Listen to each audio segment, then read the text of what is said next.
Hello knitters, Barbara Benson here. I am an independent knitwear designer who also likes to make videos here on my YouTube channel, Watch Barbara Knit.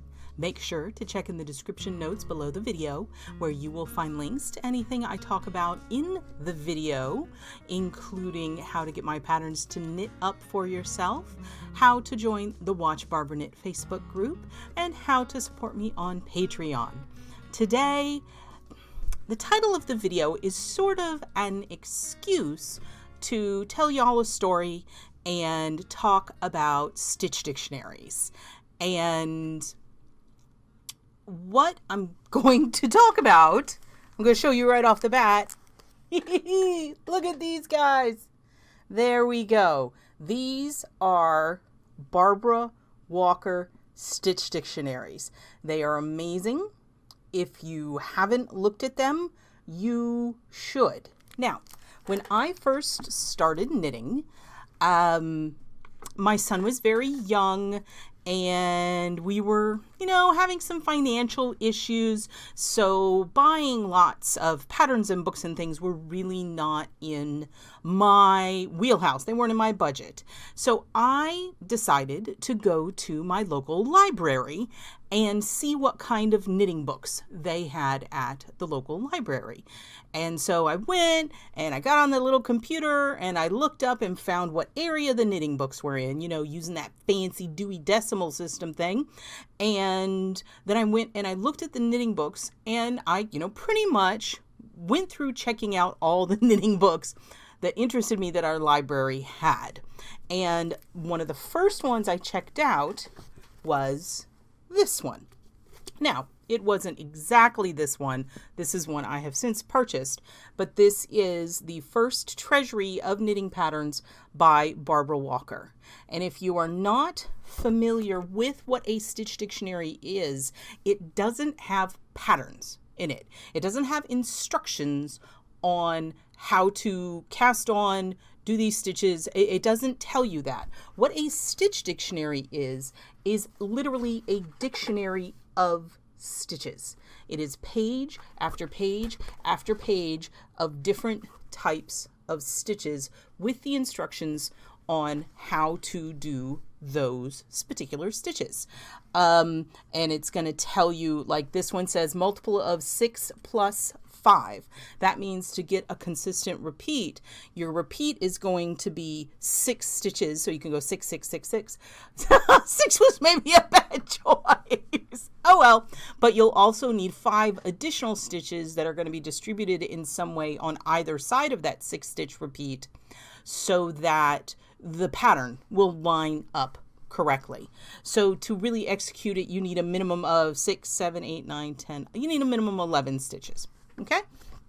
So, and these fascinated me. Simply taking a stitch dictionary and making swatches just to learn all the different things, the amazing things that can be done. It was really, really fun to me. But I also got pattern books. So this one, I checked it out and loved it, but had to return it. And now we're getting to the one book that completely changed my knitting life. So after I found this one and thoroughly enjoyed it, I was at the library and I came across this book.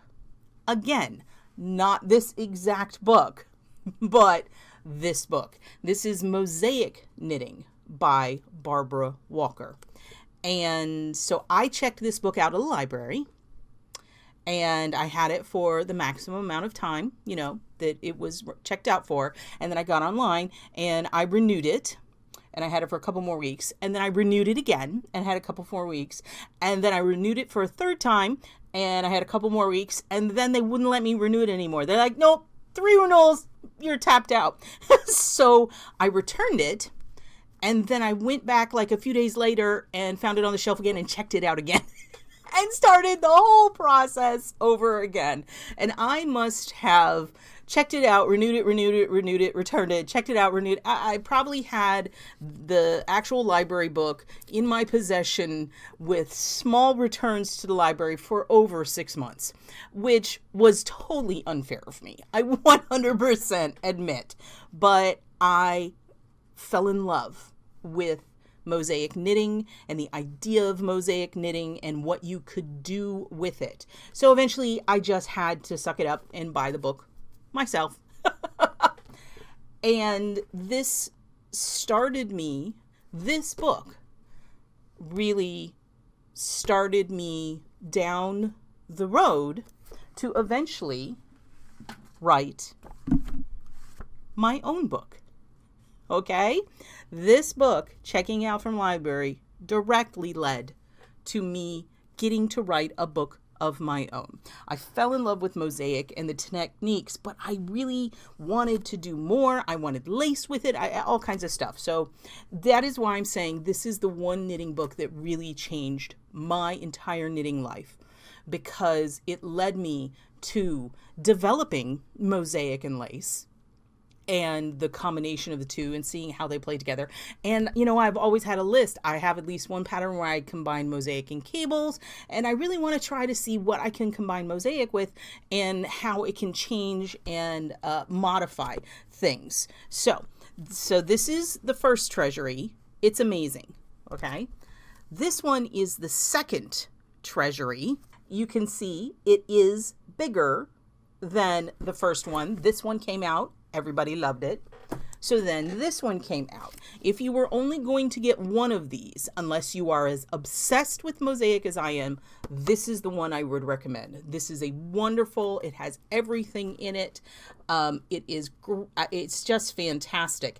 And one thing I love about this is once the first book came out, what happened is people started writing letters to Barbara Walker and saying, hey, here's a stitch that we've always done in my family, and here are the instructions for it. And you can see, like this one, it says, contributed by Hildegard M. Elsner from Pennsylvania.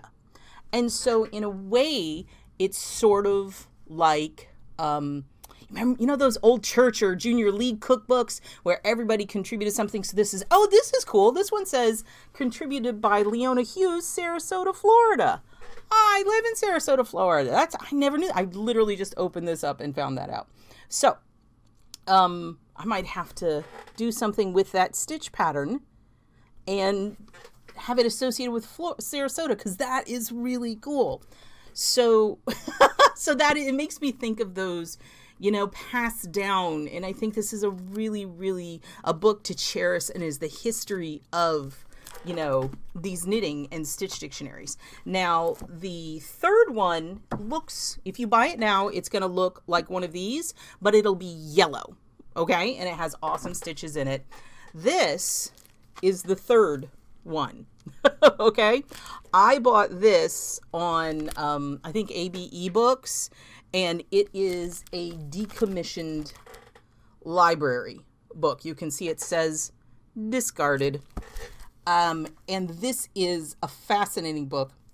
As soon as I finish talking, I'm going to make a little bit of a video and show you some stuff in these books up close so you can see them, because I know holding it up to the screen, not the best in the world. And then there is a fourth treasury of knitting patterns. And this one really, it's only if you're like really a completist.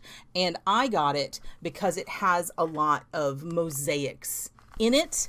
It has some really neat stuff in it, but unless you are like a hardcore stitch dictionary collector or a designer yourself, or want to be a designer, this might be good for your collection. It has some really interesting stuff that she explored.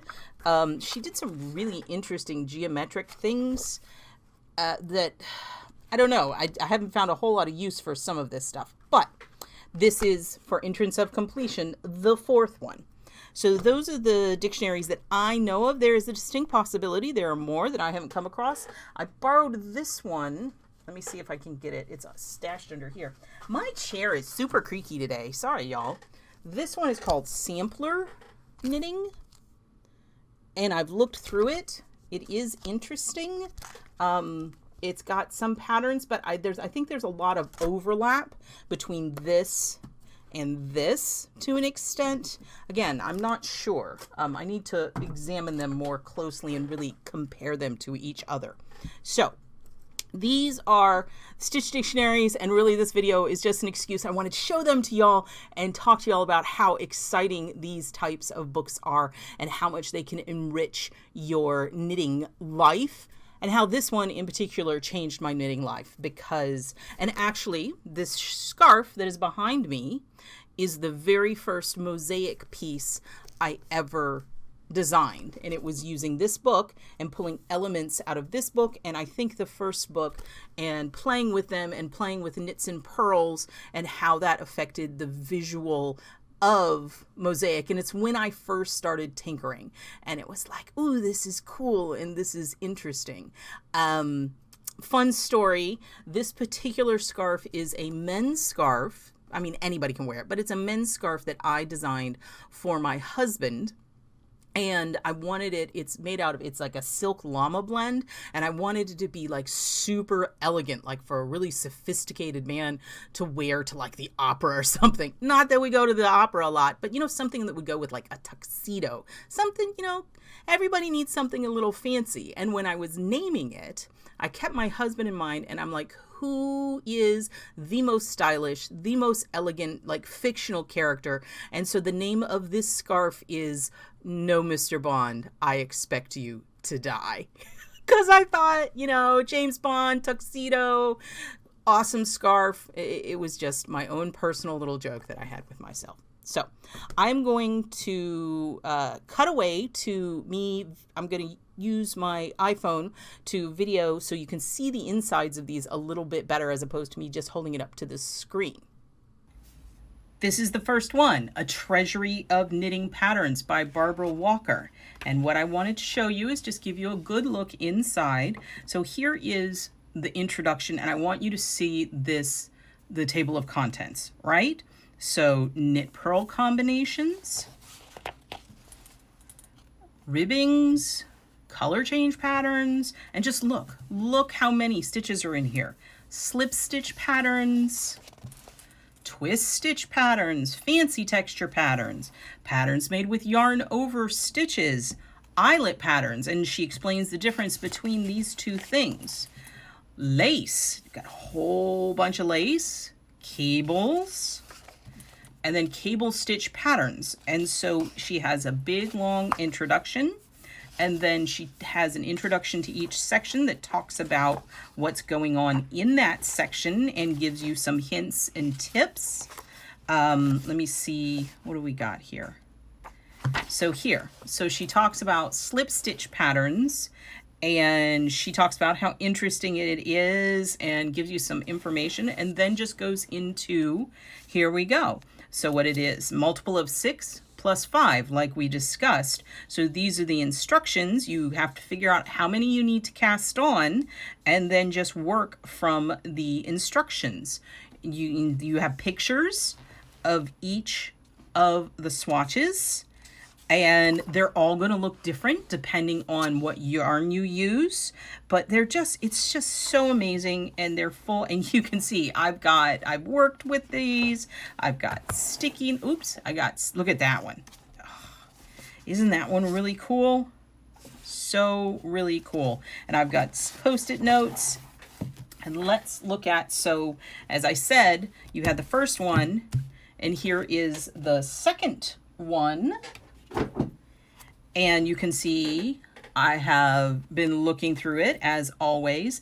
This one is more, it just has more. It is just more. And you can see here, this is the contribution. So it tells you people who sent it in. This Hildegard has a bunch in here, and I think it is really cool. And look at that. Look at that stitch pattern. Isn't that really cool? Now, designers use these books for designing. Whenever I'm trying to design something, I look through these books, and every time I do it, I see something that I didn't see before, and something new catches my eye. And I don't know, here, hang on, let's just see. Has she started calling these mosaics yet? Look how cool they are. So yes, so this is where she first starts calling this style of slip stitch color work a mosaic. One of the things she really liked doing was categorizing things. And you remember, No Mr. Bond that I showed you? This is what I used to base of that design. It's this sliding bricks pattern, but I played with it and changed it a little bit. We'll go to the front, and you will see all borders. And this actually, borders and edgings aren't really in the first one. Yarn over patterns, again, we have lace and a separate lace panels and insertions section. It's just really good. And she's got adapting patterns for circular knitting, a note on continental style knitting. She's just got all kinds of information. She was a very informative person. And this is the edging section. These are knitted on edgings that are really cool. I have always loved this one. This is the wave edging. They are super fun and beautiful. So this is a fantastic book, obviously.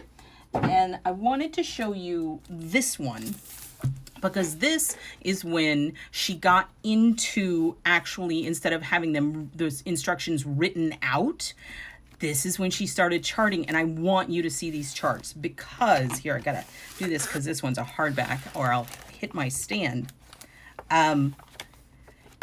Here, look at this.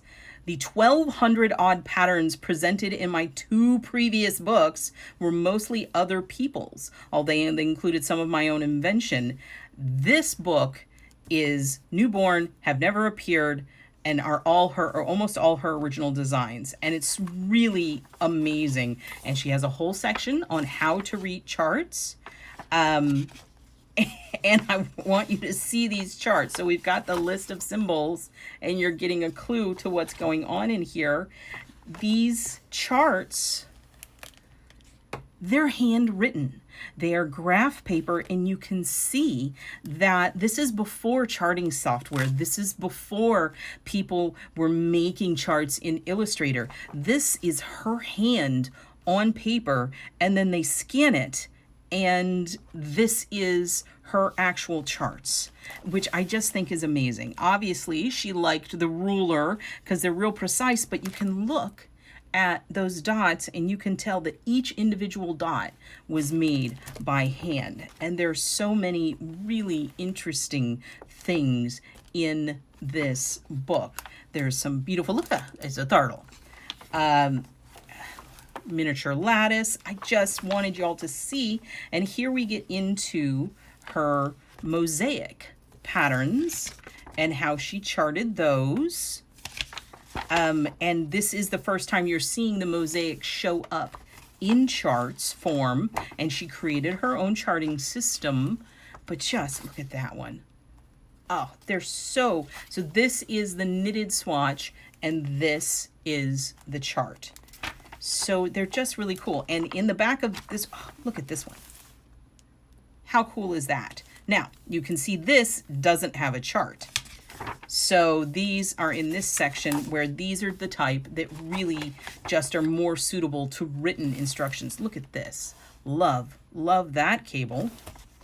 In the back here, there are some actual like garments or things that were made, right? So look, it's a lampshade, and she's got spare boudoir pillow in a heart motif. So there are, look, this one has always creeped me out severely. But so here are directions for her actual things that she's putting in here. But as you can see, it's way pared down versus what we're accustomed to seeing. Here are the actual colors. You may have seen this before, but not in the Dago colors. Oh, there's the boudoir pillow. Here's the cool bag. Mosaic wall sampler. Look at this. Isn't that fabulous?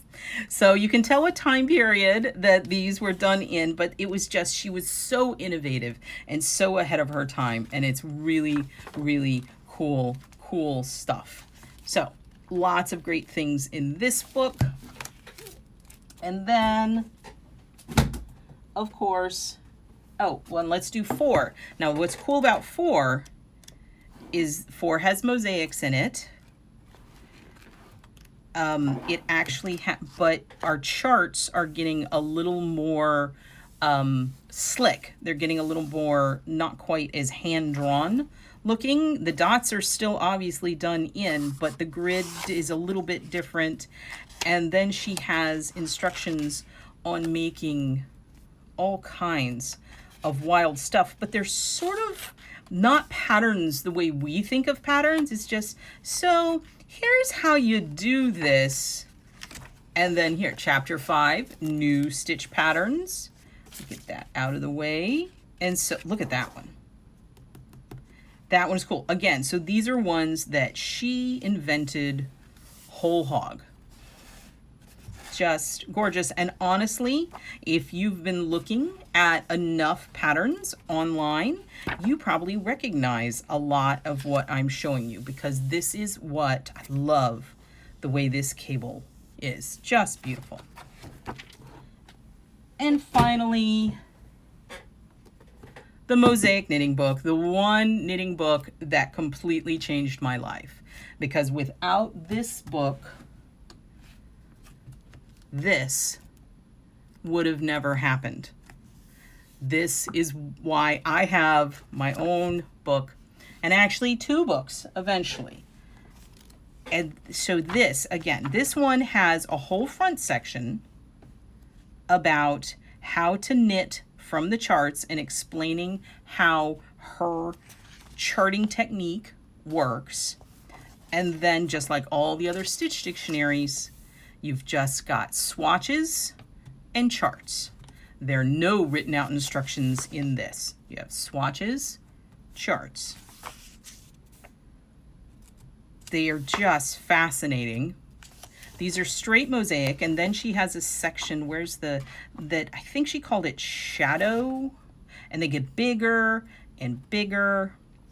Oh, here they are. So these are band patterns. So it's like that cool tunic we saw in the previous book. You have all the bands, and then look at that. So it's just band after band after band, and she made all of these up. It's just amazing. Bands, bands, bands, more bands. This, so she called them shadow patterns. And the really interesting way that these work, and she talks about and explains it, is this is the chart, but what happens is you work it one way and then it kind of stacks on each other, and you see how it flip-flops. It's just really interesting, this the way this works, because what you can see is it's how her math brain must have been so mathematical. So this down part is here, and then the up part, it's brilliant. It's mind-boggling how she dreamt all of these up. Look at the way you can really see how they flip back and forth in that one. So very, very beautiful. This, I believe, is the one I used in my cowl oscillaire. Just really liked the way that looked. I rarely can do it like as is, but I monkey with them. And then this is her, she calls them magic mosaic. And again, she talks about 4-way symmetry. These are huge, absolutely huge. And I really have never found a way to incorporate this concept into any designs, but I'm sure someone will someday. Or you can just make, you know, as I said, an Afghan out of all of these. And there's just chart after chart, but you can see they have all these really cool patterns.